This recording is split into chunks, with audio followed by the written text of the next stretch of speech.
Good morning, everybody. It is another beautiful day in the neighborhood. Welcome back to the closing table. I am your host, James Garman. Okay, is Daniel there? Because Daniel, how did you mute your mic, bro? Don't worry. That's beautiful ball-headed guys, Daniel White. Good. Can you hear me now? Yeah, we can hear you, bro. Jeez, man. Jeez. I muted the wrong one, my friend. Muted the wrong one. Okay. It's okay, man. We all do it. But how you doing this morning? Man, no, first of all, give me your introduction, bro. Can't run off on that part. You're here with Daniel White on a Thursday. I was saying, James, we should do like what we do in our photo there when we start, but you don't wear your glasses to the intro or to the table every day. Unfortunately, I do not, sir. Unfortunately, I do not wear my glasses. Those very nice, expensive frames to the show, unfortunately. But maybe next time, bro. Maybe next time. I don't think I bought an expensive pair of glasses. Like, what's expensive? $100? No. $300? $750. $750. I can't. I end up throwing them in the junk drawer so they get scratched. Not worth it. I trust me. I totally get it. All right. So man, how was your night last night, man? You had a good night. I know your wife's birthday and everything. So happy birthday, Destiny. If you're watching, we want to wish you happy birthday from the closing table. Well, hopefully she's up, but if not, she's off. So it's okay if she's not up because it's her day, it's her official day off here today. So, but yeah, man, we had a good day. We did some things with the kids in the morning, and then we went around and spent the day. It was a relaxing, fun, rewarding day. So we're ready to grind the next 2 days and then jump on a cruise. Oh, I love it. Sounds good. Well, with that being said, we do have a very special guest today. And, Daniel, I've been super excited to introduce this guy. I think he's been very motivational in my career so far. And, he's pointed us on the right track. He's very, very helpful guy. And if you don't mind, this guy has 11 years active in the real estate business with over 120 active agents in his EXP downline. If you guys do not understand what that means money. So with over 105 active team members, this man and his team has done over 300 transactions and 120 million in sales in the last 12 months of business. I'm talking about killing it. They are really killing it. Top Listing Group is looking to add about 50 sales this year. So they're looking to do about 350 transactions, which could equal to about 160 million in GCI. So if you know, then you know. If you know, then you know. All right. So since he first started in real estate, him and his wife, Joanne, they have been able to create a team since 2019. And since 2019, they have been able to do all of this, put 120 active agents in their downline. All right. So that means a lot. That means they have really been grinding, and they are one of the most profound yet profitable and successful teams in the state of Florida. And I am happy to say that I'm proud to know this guy. And Daniel, I'm pretty sure you can agree to that. We're very fortunate to know this guy. And just one more thing, out of 4 years of being this successful, they have closed 1,500 units. 1,500 units as a team. That's over 405 million in sales volume. If you guys don't know who this is, I'm gonna go ahead and bring on this amazing guy. Bring him on. It's the Ariel Vargas of Top Listing Group in Florida. Ariel, nice to have you here with us, bro. Wow, if I knew that that the introduction was gonna be like this, I should be here more often. Well, the floor is open, my friend. All you got to do is say, "Hey, I'm up and I'm getting on the show." It's fine. That's an amazing introduction. Thank you guys for having me. I was just we were on backstage, and I was just telling James and Daniel, man, you guys do this really early. I love it. Today my son was going on a trip to Georgia, actually. Really? What part? He's going to the a high school over there. They're doing like a band or competition or something. Okay. And so we were getting him ready and whatnot. So he literally just stepped out the door, and I was like, "I'm coming." I thought I was gonna be super late. No, But man, yeah, you're totally fine. We know you're a busy man and a family man, so you being late, bro, is totally understandable in this case. It was kind of thrown on you last minute, so we just have. This is just a pleasure to have you here with us this morning, bro. It is a-okay, my friend. On Monday mornings and Thursday mornings, I beat Sage out of the door all the time. All the other days, he's leaving at 6:15 in the morning to go to school. So, uh, well, it's thank you so much for inviting me. I love being on the closing table. So you know, I'm enjoying this time with you guys. You guys know what you do in terms of the show, so you tell me what's next. So yeah, man. Listen, honestly, you've had such an amazing career, and you've been an active agent for 11 years. I think the biggest thing right now for us is to spread the voice of wealth and success. And I think you're a great person to actually lead us in that conversation. So just to start off, first of all, I want to know, how did it all get started? Who is Mr. Ariel Vargas? Where did Mr. Listings come from? Start at? Like, we really want to get in depth of who you are and how this journey started. I love it. So I was born in Cuba. Uh, I was born in Cuba. I came to the States in 1996. I was 13 years old when I came to the States, to the U.S., to the land of the brave, right? And when I got here, we ended up in Houston, Texas, one of the greatest states to live in, for sure. So we spent some time over there. Then we moved to Miami because what Cuban doesn't stop in Miami at one point. So we ended up in Miami for a little bit there. You know, Cubans like we are, we need to at least stop there and get a coffee. So we okay. ended up in there. Some bread and yeah, Yeah, get some Cuban Cuban bread. sandwich and an Yeah. espresso. You know?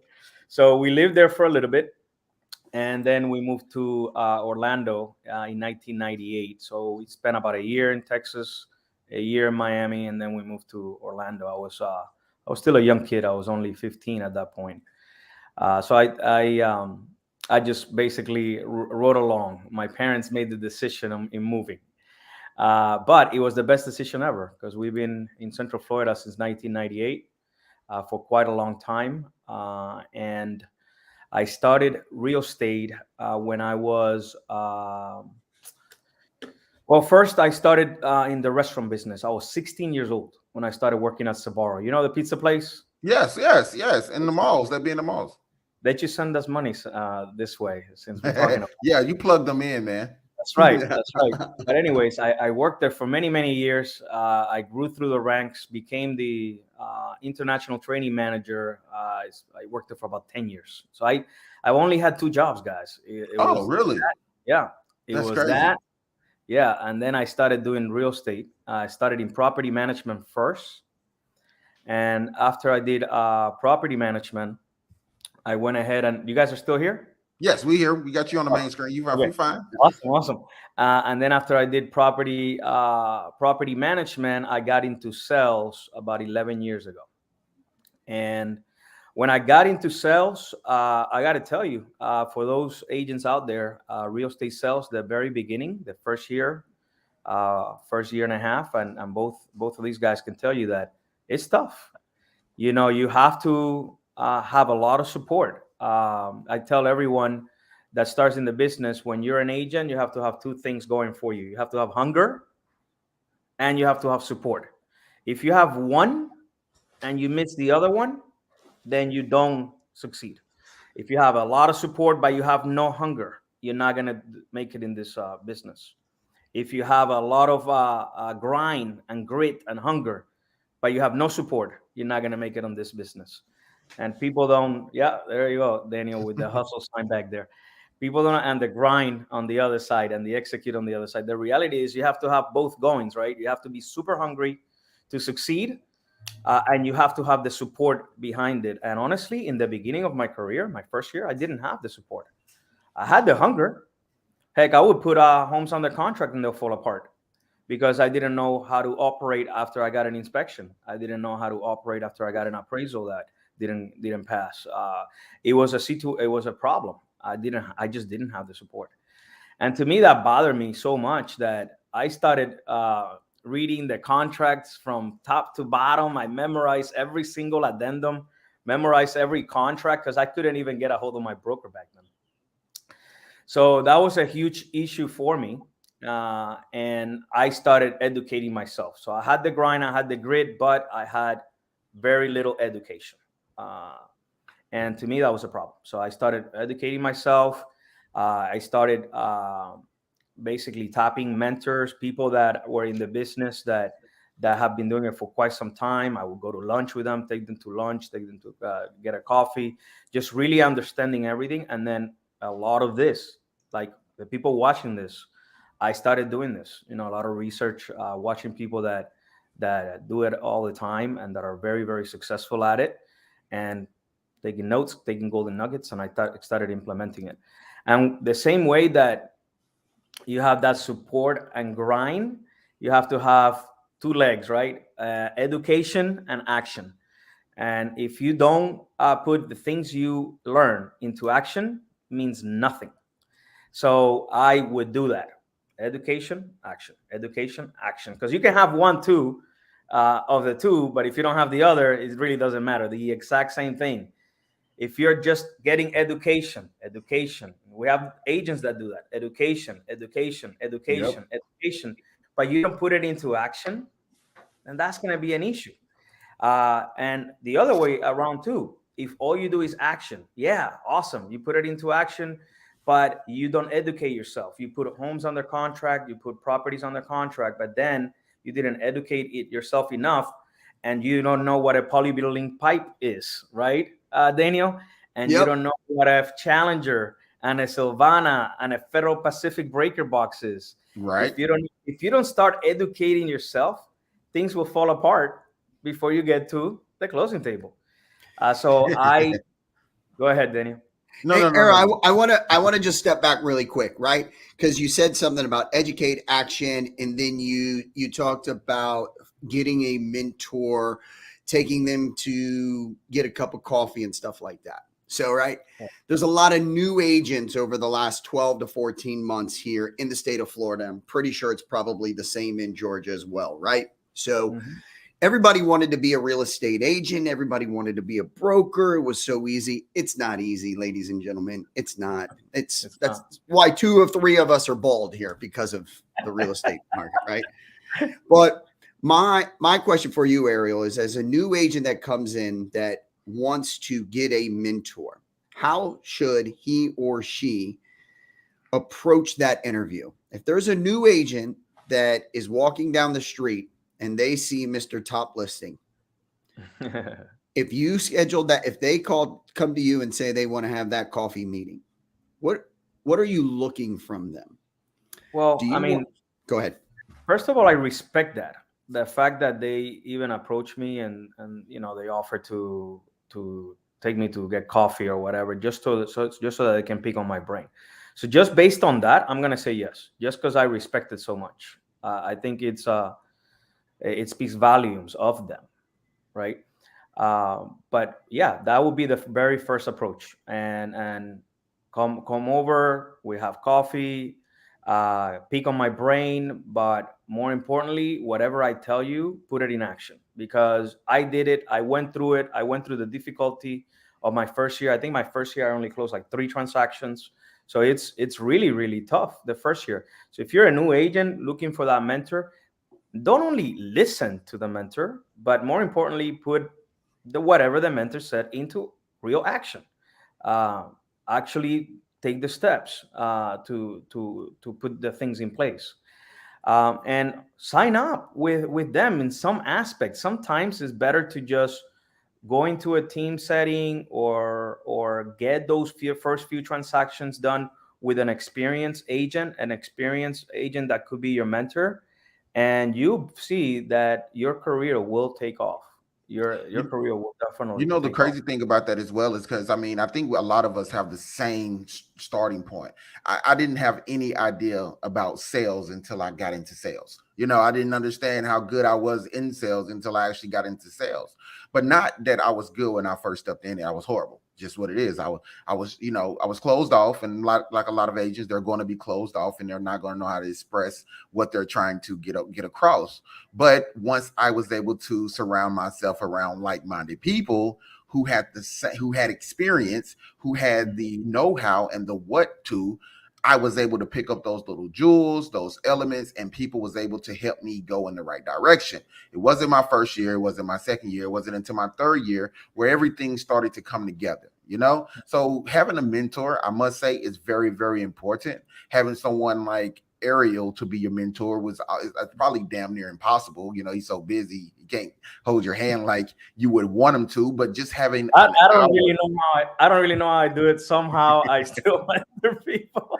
but I Uh, honestly say though, if someone can just get an hour of your time, Ariel, they can learn so much within that hour because you have such an impactful career, successful career right now. If you don't pick up something just by speaking to you for an hour, 30 minutes, then I mean, I don't know what to say. It's not you, it's the person who's there. Like everybody should be able to listen to someone that's successful and get a nugget that can help them catapult their career to the next level. So, real quick, 11 I, years active, your first year, you had only 3 sales. yep. At what point did you want to turn up the flame on your real estate career and just go all the way in and see what you could do and see how profitable and successful your business could be? So the flame was there. So the issue I had wasn't more of the flame being there, is I had no support. So because I had no support, I needed to say, okay, you know what? I'm gonna go into a team. If I go into a team, I think I have a shot because I'll get more support. And that's exactly what I did. So I went into a team setting within the same brokerage. And brother, it was the best decision ever. I was getting the support I needed. The grind was there. And I think on my second year, I closed 15, 17 transactions, which was amazing. And then after that, it just kept growing and growing and growing and growing. And I did that until 2018, I want to say. And then at that point, I started adding, I created my own team basically. I added a transaction coordinator initially. I remember I had 11 transactions in 1 month and I was going nuts. And I was like, I need a TC. So in 2017, 2018, I got my first TC, which was Liza. She became my transaction coordinator. Good morning, Destiny. How are you? Happy birthday or belated birthday, and have fun on that cruise. On that cruise, I heard you guys are going on a cruise, so that's awesome. But anyways, I got Liza as my TC, and then about 6 months later, I added a buyer's agent, which was Steve Podolsky, and he lives closer to Daniel. He lives on that side of town. Okay. Yeah, I don't know if you know that, Daniel, the big Russian guy, big tall Russian guy. yeah. I met him at the party. Yeah, that's right. He lives closer to you. So he took care of all the buyers on that side of town starting in 2018, and then I would take care of everyone in central Orlando and east of Orlando. So, and I just started adding to it. Then I opened up my own brokerage. Was a broker owner for a few years. Very successful brokerage. But they introduced me the EXP Realty model, and once you see it, you cannot unsee it. Unsee it. You cannot unsee it. That is totally facts. So, Daniel, I know you might have a question. So, I just want to say something, Ariel. You mentioned you don't know how you do it, and I think James and I have the same thing. Sometimes you don't know how you do it, but you don't have to have the answer for that, because when you love something as much as you love it, it's really not work anymore, right? And I think all three of us sit here, and I know that James and I probably talk every other night. We are wanting everybody on our team, all of our partners like yours, just to be successful. And it's educating, it's putting an action plan in place. So you can do what you do because you absolutely love what you do. I think you're right. I think it got to the point where it has become natural. It's something that I enjoy. I'm a great educator. So whenever someone, and I'm a fixer. So I go to that place of like, okay, you have an issue, let's get right to the fixing aspect of it. I don't Yep. really dwell on the problem. I don't dwell on the problem. So that's part of my success is, hey, you got an issue, James? All right, let's do this, and that. Hey, Daniel, you got an issue? Let's do this, and that. Also because I've been there, done that, right? So that kind of experience also helps. But the reality is, I've always been a firefighter, and in this business, you got to be a firefighter. You're always, putting out It's fires. always a fire to be put out. That's totally Always. agree. And one thing I must say, Ariel, when I came on board to EXP and I came under your downline, you really reached out to me. You wasn't like I didn't get to talk to the guy. It didn't like you put another person in front of you to talk to me. It was like, no, you're talking to the guy. I am the guy who's going to see you through this, which I appreciate so much because a lot of people, like honestly, a lot of people get to that point of success. Like we have to talk about the numbers. You did 300 transactions with your team this past 12 months, this past year, and you're a busy guy. That means you have a lot of oversight that you have, but you Yeah. still take the time to help the people who are coming on to your team as new agents get to know you and feel comfortable being a part of something and not saying, hey, have you ever met the guy that brought you on? Well, no, I never met the guy. I mean, I've met the guy. Like literally, he's an awesome guy. And that's what people I think need to understand is like if you make a lot of money and you have a lot on your plate, you shouldn't stay out of touch. You shouldn't become out of touch with the Right. people that you're bringing onto your team or the people that you're reaching out to I applaud that so much, bro, because you helped us so much, even with building our own team. And James, I appreciate it. that separates the word team to elite team. When you elite, have yeah. Right. So for real, I mean, he's an elite Right. leader, and and Yep. and it takes more than just being a leader, just calling yourself a leader. You have to actually be an actionable person, and I think Ariel is an actionable person, a person that puts himself out there to say, hey. I don't care what my success is. I want to see you succeed as well, and that makes a great leader. I think that makes a great leader. Well, I appreciate that. And I think it's there is okay. So listen to the way I operate. Okay, I am in the business of serving others. To me, money is a result of serving others. I discovered that 10 years ago. Okay, that's the purpose of my life. That's the one bottom line. The purpose of my life. If I serve others and money doesn't come in, it's okay. That's still a feather in my hat. There's still value in it. And if everyone that's watching can operate that way and can understand that we are in this earth to serve others, they'll have a much happier life and nothing will bother them. I'm not saying that it's perfect. I'm just saying that that will make you be in a place of peace within your heart and in your mind, and that in itself, when you're serving others, will generate income for you and will generate income for others. As long as you operate that way, you'll be very successful. You'll be very happy. You'll be very content with your career, with your life, and obviously, as Daniel said, if you love it, it kind of it's not that big of a deal. All right, it's fun. It's fun, and real estate is not boring, which It's is not. the other. It's always going to be It's something not interesting boring happening. at all. It's not Definitely boring not at all. boring. Definitely not boring. I, I think that's a great point. I think in anything, whether it's real estate, it's insurance, it's mortgages, it's inspections, whatever it is, I think if you, like you said, if you service everyone else and you continue that grind, you continue that faithfulness in your business and you show that to others, the money will come, right? The money will come. But like you said, you're gonna pour your heart and soul into this one family, this one couple, and it's not gonna pan out. It's not gonna work.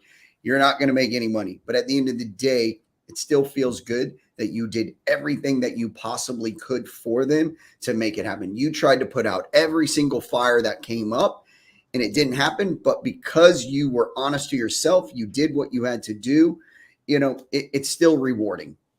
That's right. It applies for not only colleagues, not only agents, not only your spouse, but as you mentioned, buyers, sellers, etc. So I couldn't agree more.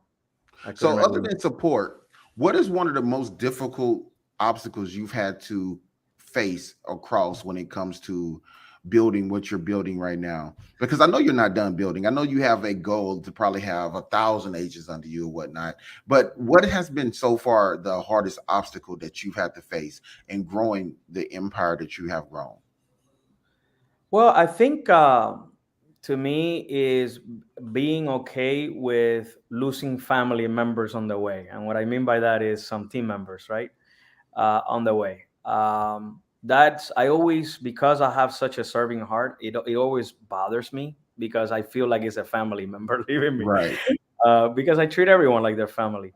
But the reality is, a lot of them have opened up their own brokerages. They have done their own teams. They have, to me, that's also very impactful, right? I have to go back to that, what I was just saying, which is, hey, I serve them right.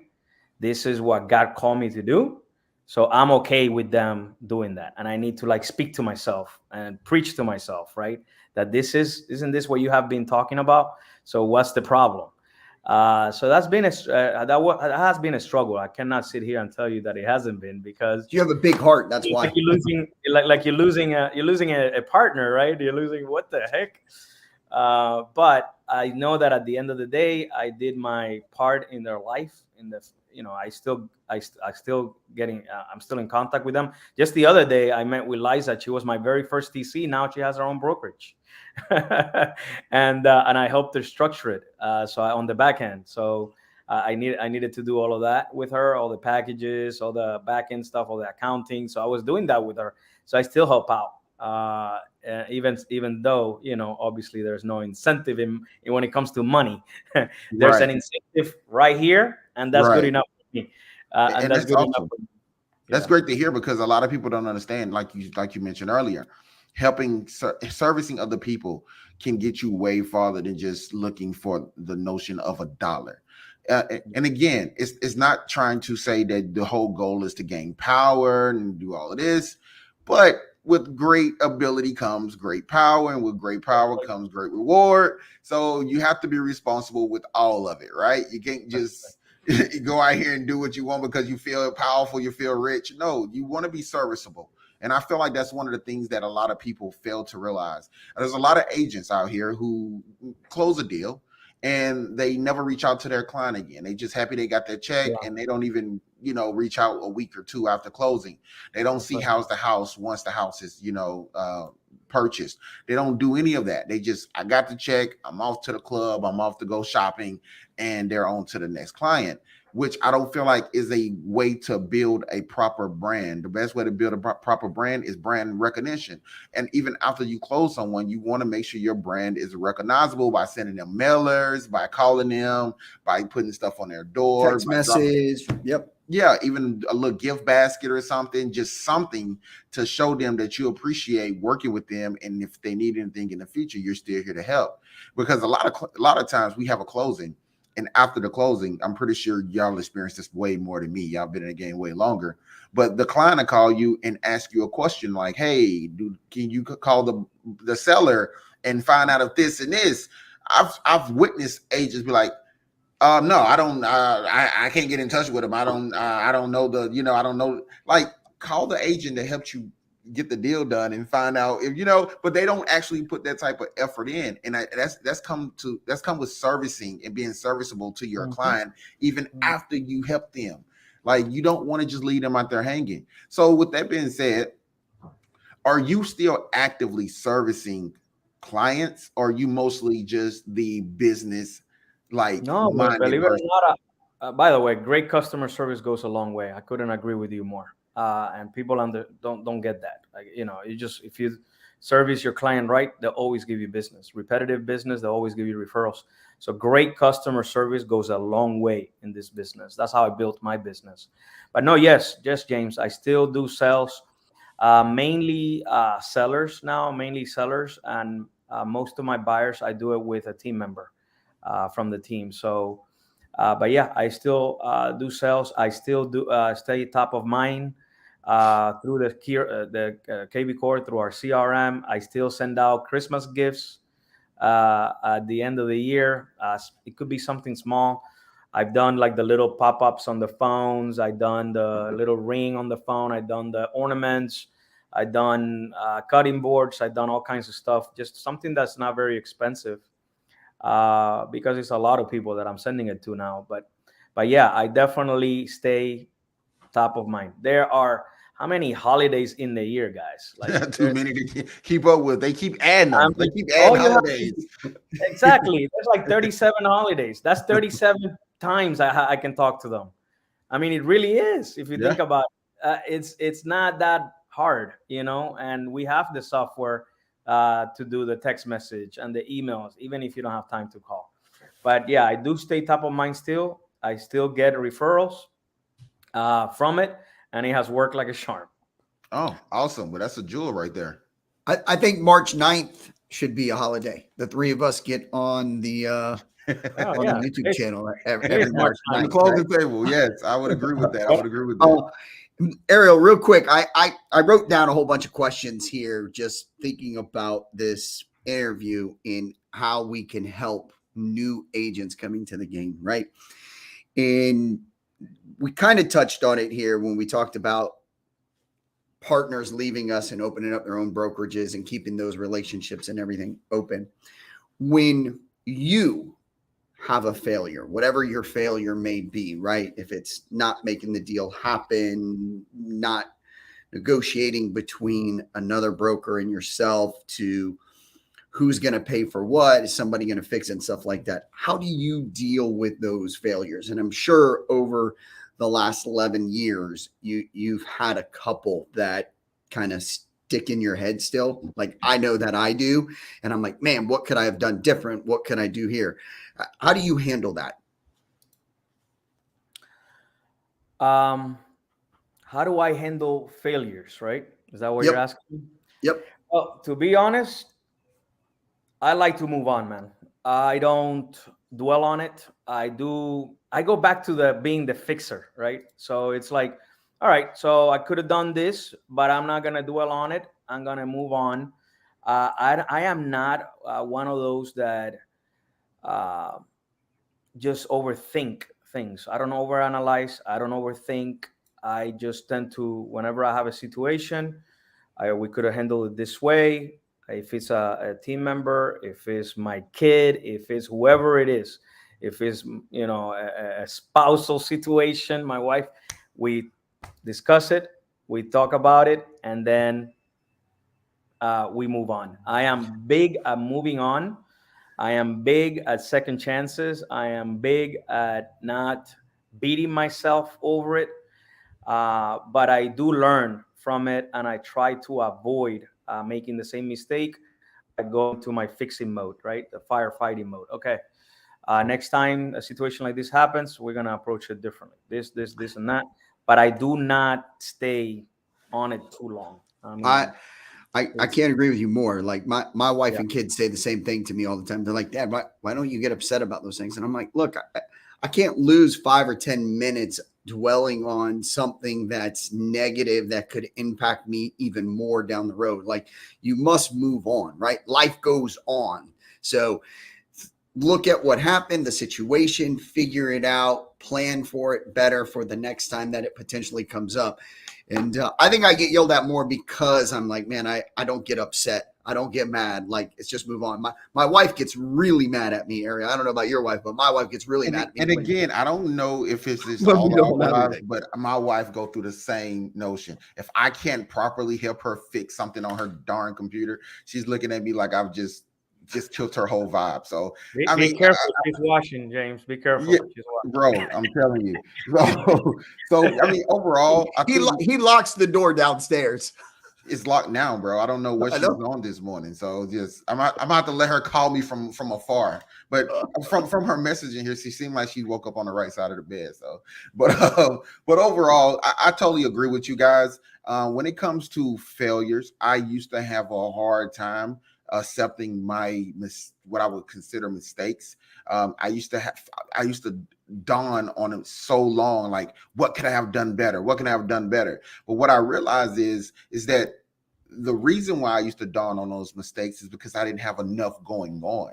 I used to just be focused on this one outcome for this one situation versus setting up multiple situations that, okay, if this didn't work out, I still have another situation to look at. Because a lot of new agents who come into the real estate game, and we can now probably agree on this, they're not going to make it. They're not going to make it just because of exactly that notion right there. The failure, the fact that they had a lead that they took out 2 or 3 times. The next thing they know, they see that lead go and close with another agent. Or buy a new house. It's heartbreaking, right? It's super heartbreaking because this agent has their bills to pay. They've given up their life and their career at whatever job to come and do this full time, and the first thing that they thought they was going to lock in didn't happen. So that can cause a feeling of failure, and if you accept that, then everything after that is going to be pretty much in shock mode. I'm just doing it. I'm reacting versus just calming down, accepting the fact that it didn't happen and moving on and then setting up your next play. But a lot of us get caught in that reaction and then we just overreact, and you can't overreact and just like, I'm done with this. Because I've seen a lot of agents quit just for no reason, just because they lost a deal or two. Yeah, Jay, and what we cannot do Ariel. is what we cannot do is freeze. A lot of us, we go through that and then we're frozen. We don't know how to react. We don't know, and we don't move on. And we're like, what do I do? We start, we need to have the ability to kind of go into the, okay, how do I fix this? How can I overcome this? And just And that goes back to what you were saying earlier about actions. Educate yourself, don't just act. Sometimes it's okay to just act, but you really need to educate yourself and learn something from that moment. You segued right into one of my questions, James, and we didn't even talk about this, man. We are just on the same page, my friend. So here, another question, Ariel, right? When you have a new agent, and James and I have new agents as well, and the new agents come to the team and they're not closing a deal, they're potentially not getting a buyer, they're starting to feel the pressure, starting to question themselves when they look at the agents or the partners in the agency that are doing 3 and 5, 6, 7 deals a month. What do you tell that new agent? Well, That I mean, go ahead. No, go ahead. Bro, I am completely honest with them. I tell them, in this business, you are your own business owner.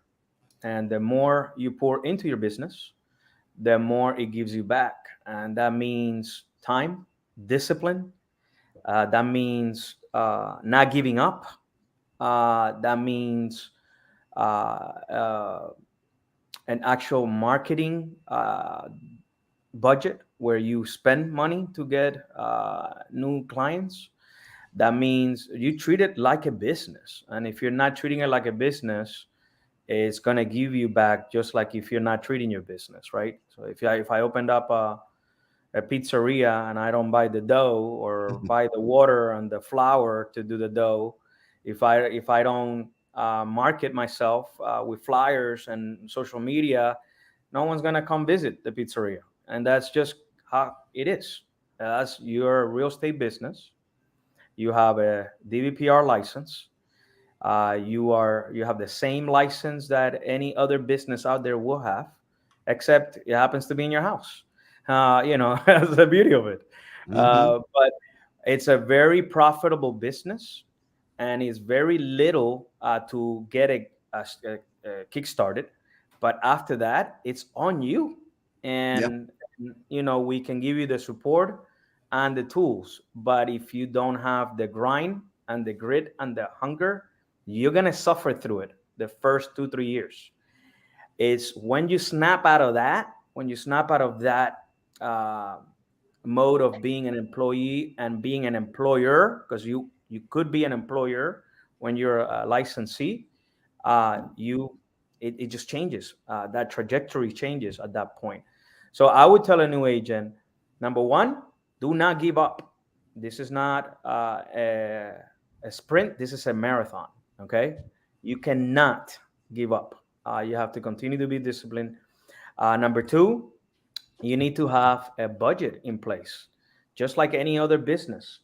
And right now, if you're not closing, that means your budget is going to be in the negative, and it's understandable. But guess what? If you stick to it, I used to tell new agents, you got to have a budget of at least $250 for the first 3 months to buy leads, and then you're going to nurture those leads, and then you're going to close on those leads. If you set up your mind to do that, they'll be like, Ariel, are you serious? I'm like, yes, I am serious, because I didn't do it. And that was the problem. And that's why I only closed 3 the first year. So I would tell them, you sign up, first 3 months, you have a budget of $250. And with those $250, you are buying clients, you're buying leads. And initially, you're going to be like, oh, wow, this is not working. But guess what?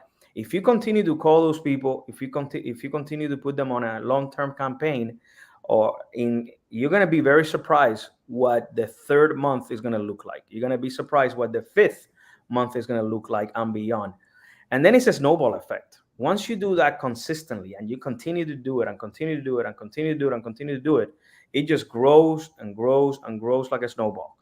Yep. But you cannot expect for people to feed you. That's not going to work. That's an employee mindset.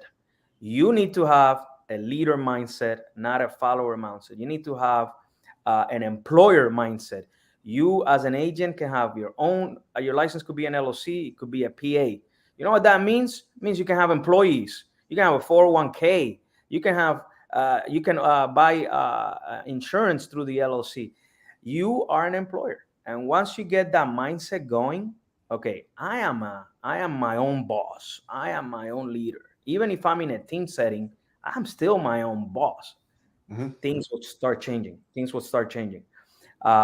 There's 4 things. I'm going to give you an amazing nugget for those of you out there. And James, I'm sorry to interrupt. No. Go ahead. But there's 4 things that I'm telling agents right now that they need to be doing. You want to know what number 1 is? Yes? You Yeah, guys wanna know? Trust me, we want to know. We're I tell you grabbing what our pen and paper. We're grabbing our pen and paper right now, Ariel. I tell you what number 1 is. Blah, blah, blah, blah, blah, blah, blah, baby. That's what we're in the business. We're in the business to blah, blah, blah, blah, blah. If you're not talking to enough people, you're not going to get enough sales. Okay. Bottom line. That's number 1. Blah, blah, blah, blah, blah, blah, blah, blah, blah. We're in the business to speak to people, to introduce our business to people, to remind people that we sell homes and properties. That's number 1. Number 2, you need to be doing open houses like twice or 3 times a month when you're a new agent, because you don't know enough people and enough people don't know who you are. If all these big companies are still spending billions of dollars in marketing, what makes you think that people know who you are? You need to be doing open houses. You need to doing a lot of blah, blah, blah, right? That's 2. Number 3, you need to hit social media constantly. Yeah. Constantly. It is the best, cheapest marketing tool you have at your expense that 10 years ago didn't exist. 10 years ago, you had top producers in the real estate business. How did they do it? Guess what? Much harder than you. They went door knocking. They would put out flyers in Walmart in the cars. It was a lot harder. Been there. Yeah. A lot harder. Like, why are you not using social media to promote your business? It makes no sense to me. And I'm going to tell you, it's not just about posting, guys. You got to put money into social media. It's so cheap to get exposure in social media. Part of that budget that I was talking about needs to go into exposure on social media. So that's number 3. Number 4, you got to buy leads. You have to buy leads. You're a new agent. No one knows you. They're not going to know you if you don't buy them into your CRM. If you don't bring them into your world. A lot of people have a problem with buying leads. I used to have a problem with buying leads. It's not that I have a problem with buying leads. I have a problem that people don't actually trust the lead generation that they actually purchase, which means they'll try it out, spend $100, and then they're on to another one, or Exactly. they're spending 50 here, 120 here, and 30 there. They're just trying to throw money out there to see what sticks. Do your research, do your due diligence, and then figure out what works. There's a lot of them that actually works. One of our first deals came from a lead generation. We actually spent money. I think it was a Zillow Premier. I don't want to plug them, but Premier Agent was one of the first places we got a deal outside of our sphere with. Yeah. But most of the other leads were pretty crappy. That's just my own personal opinion. But outside of that, I I'm started. telling you right now, CeeLo is working again. It's working again. It's Okay. working again. CeeLo is working again. CeeLo is catering to agents now, and we There all you know go. why. There you We go. all There's know a why plug they're right there. catering Because to agents now. I was far removed from them. And I know we don't have much time, but one of the things that I wanted to ask you real quick, Ariel, was why real estate? Why do people fall into this career? Well, first of all, I'm gonna answer the first one. People think it's a lot of money to be made, which it is. But other than that, why did you or anybody just want to fall into this career choice of being a salesman of homes and properties? Yeah. A lot of people think that way, right? What you said, that it's because it's a lot of money. People don't realize, yeah, as long as you grind and stick to it and you're disciplined and it's long term and not short term, yeah, there is money to be made.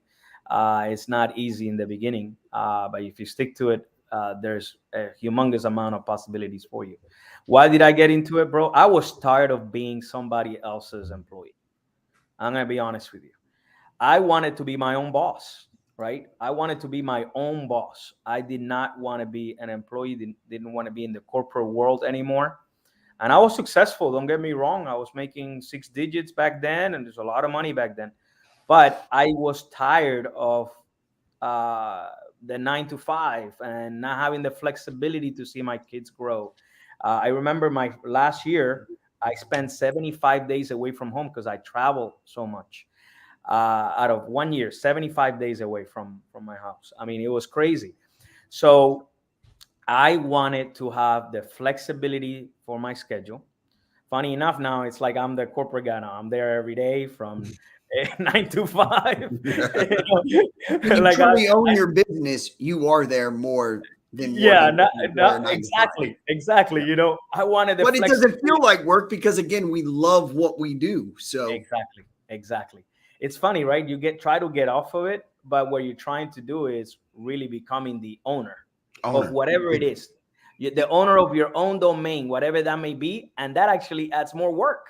It you, does. you know when I realize that I'm doing things right is when people tell me you're always working.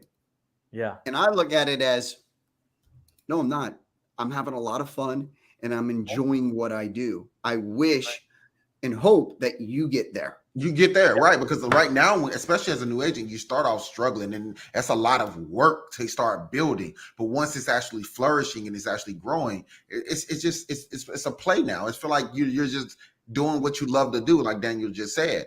Ariel, I know your wife works with you as well. Y'all are team members, and y'all on Yeah. top listing together. Is this a family dynamic that you're growing here? Is your kids going into real estate, or trying to do? Would you want to lead this to your generational, wealth building? Or Yes, is sir. it just something that your kids, you may be, me and Daniel talk about this all the time. I would love to leave my business to my kids. He may love to leave his business to our kids, but they have their own dreams as well. They have their own thing that they want to do. Was that something that you went into this doing, since you and your wife work closely together as well? I mean, partly the reason why I got into real estate was to also leave a legacy for my family, and I would love for Joel. Joel's now 15. He's the one on his way to Georgia right Yeah. now on a bus. Sophia is 13. So I'm already talking to them about having, even though they're gonna go to college and whatnot, to have that their real estate license that they can help out in the business, and then potentially we could leave the reins to them. I would love that. Absolutely love that. I still want to respect their decision if they want to pursue something else, but they should at least have this as a plan or a backup plan should they decide to do something different. I mean, they can go to school to become a real estate lawyer, Right. and they don't have to do their continuing education when you're a real Exactly. estate. That's true. So there are avenues. There are avenues that are profitable as well that could also be related to real estate. So I am definitely hoping that as soon as Joe become 18 years old, that he starts getting the ball rolling. I do involve them whenever we do an event at the office. You better believe, the registration table. It's composed of both of my kids. Right, Oh, people awesome. coming into that door. Yeah, I'm already. Last year, I put it on my vision board. I wanted to teach the kids entrepreneurship. That's a lot more important than a college degree. Okay. I And agree. I a mean, a lot lot of people may not agree with us because we're in real estate, but no, it I'm is the telling you, bottom I line, the agree. truth. The truth. It The is the truth. truth. The Speaking the absolute truth. truth. Yes, Uh, yes. Entrepreneurship, it's a lot more important than a college degree. You want to have one? Beautiful. I support you. But honestly, what I want you to be is have that spirit of entrepreneurship, and I want you to be an entrepreneur. You would be a lot happier, a lot more content, a lot more debt free. Indeed. Trust me, I know from experience. And they figure that out before college, though, right? Because then we're in debt because they finished college. Exactly. So I'm really hitting it hard because I put it on my vision board: entrepreneurship to my kids. I even put on the vision board: kids equal entrepreneurship. That's it. I That like was exactly what I put. So that's really important that you teach kids, because right now we are in the era, in the decade. I would think in the next 100 years, entrepreneurs will be the ones that will make millions and billions of dollars. A I lot mean, more as than long as we're anyone in continue to college. produce other people who don't have the entrepreneur mentality, there's always going to be a new entrepreneur that's creating a business that's going to need employees. So we can always relax and say that we're going to continue to keep this cycle of capitalism moving forward. And That's I right. do want people to understand. We mean Daniel say this all the time. It's okay to make a lot of money. It's okay to work for yourself. Money is not as evil as people make it out to be. I love Yeah. making money. I love having money. It's freedom. I love having the freedom. So I don't think people realize that money is not the root of all evil. That's not what the word says. The word says the love of the money. love of Of money. money is the Yes. root of all evil. But money is not the root of all evil. We all need it. We all want it. Okay. It's just when you put your heart into that only, that then it disappears. The It money disappears. disappears. I You actually have to heard have I actually heard a guy say yesterday, I don't care what the currency looks like. It could be bottle caps. I want the bottle caps. It's like I don't care if it's bottle caps. So yeah, I mean, the perspective is what it is, but overall, I mean, just grind for what you're working for. I mean, if you have to put your best foot forward. Daniel has been in real estate for 8 years. I'm sorry, 8 years. since 2007. Oh, okay. I'm sorry. oh, amazing. Damn, Daniel. I thought A no, that's lot my longer fault. than me. Yeah. So Yeah, I got the insurance license in 07. Yeah, 06 and 07. Yep. 06. So Daniel has grinded. The hustle, the grind, and the execution is real for Daniel. That's why he's up here. He's part of the elite. He is an elite. Ariel Vargas, Mr. Listing himself, has done, as I mentioned to you all, 300 transactions with his team in the last 12 months. They've clocked in 120 million in sales. Like some people can only fathom That's that that's like a couple husband and wife, small brokerage, maybe like over like 3 lifetimes. You know, people can only fathom that type of volume, that type of success. But it takes, like Ariel said, the grind, the hustle, the grit, and everything to execute, to put your best foot forward. So you can come into this game, you can think that you're only meant to make 120,000 a year before taxes and walk away with only 60,000 after taxes. But the grind is bigger than your actual perspective. So stay grinding, stay hungry, and keep fighting for what you're looking for. And don't be mediocre, because Ariel, Danny, they're proving to us that the amount of money you can make is huge. It's huge amounts of money you can make, but you can't just hope that someone's going to hand you that type of success. It doesn't just get handed to you. With that being said, those are my final thoughts. Daniel, any final thoughts? And No, Ariel, just to kind of cap on that, it's grind. It's the people that you surround yourself with. and staying true to what you believe in. Just to recap really quick, what Ariel had mentioned earlier is that, you have to put yourself in a position, you have to know what you want. And when you are a business owner, like you are as a realtor or as a broker, like you've got to pour everything into it. I would rather myself pour everything into everything that I do and fail and be like, hey, you know what? Let's go back. Let's start a new game plan and let's hit it head first again. Right. So, Ariel, I truly appreciate you coming on today with us and talking with us and talking to us about your successes, how you handle your failures, how you manage your team. From day one, you've been top notch. You've helped me off a ledge a couple of times in the short period of time that we've known each other. And truly, you're always willing to put your hand out there and provide some guidance and advice with your situation. So again, I thank you, my friend. I hope you and your family have a great weekend. And next time, James and I will be right there beside you with those listings and sales. Okay. You guys are already on your way. Oh, thank you, man. Appreciate it. So, Ariel, where can people find you if they want to reach out to you? Whether it's on social media. They can go to Instagram, Ariel Vargas, Mr. Listing. So they can look me up, just like my name says there, Ariel Vargas, Mr. Listing. They'll find me either there on Facebook and just send me a DM and we can connect. Awesome. You guys heard it here first, man. Ariel Vargas, also known as Mr. Listings. I enjoyed the conversation as always, Daniel. I appreciate everything that we're doing here. Everybody that tuned in. And if you're on YouTube, please like, share, subscribe, and hit the notification bell. If you're on Facebook, please share this to one of your close friends or family members that could benefit from this. And if you're thinking about having an amazing career in real estate, you already know where to go.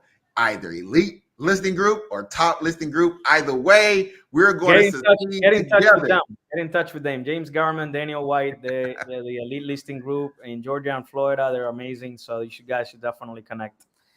There you go, man. With that being said, thanks everybody for tuning in to the closing table. Until next time, we enjoyed you and have a great day and more so a great weekend. Stay safe out there, everybody.